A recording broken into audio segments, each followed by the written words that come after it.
right now, just wait till you're married and have kids. But the old people are kind of true, just a little bit. I know that high school and college, it is very busy. You have so many things going on. If you're playing sports, if you're involved in ministry, if you just have a very full social calendar, all of those things are really wonderful and good. But as you grow up, you start to get more responsibility. You know, you may, hopefully, I pray all of you at some point will have a job, get some responsibility. And that just will require more out of you. Your schedule will be fuller. You won't be able to determine everything that happens in your schedule.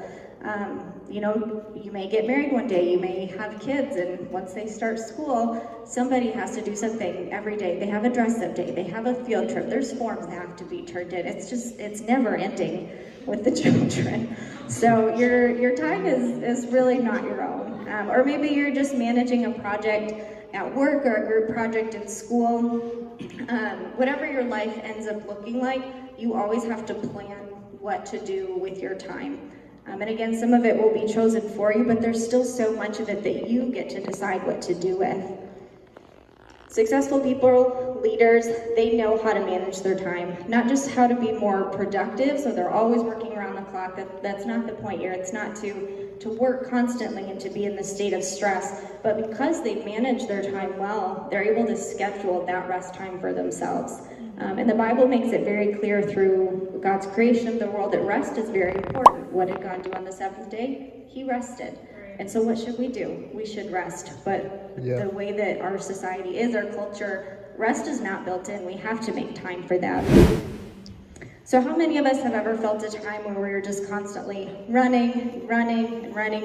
We're so busy all the time, but we're never able to get on top of that busyness. And then eventually we just burn out. Has anybody felt that before? Yes, I know for sure that I have. And honestly, it's kind of just becoming the normal in our culture. We brag about how busy we are, you know. Oh, how are you doing today? Oh, you know, busy. And it's just like an answer. It's just a state of being. But it doesn't have to be that way. And in some ways it can be good. Busy can be good. It's fulfilling. It can be exciting. But what if we just feel busy because we haven't managed the time that we have well? What if we can still do all of those things that are keeping us busy, but if we put some structure around it, if we, you know, create a plan, it makes it a lot easier to manage.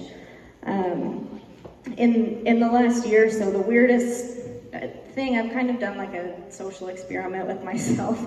But I've taken both January and July as like a media-free month. So I delete social media from my phone. I don't watch TV at night. I mean, we don't really watch a lot of TV, but MasterChef at night, can't miss that.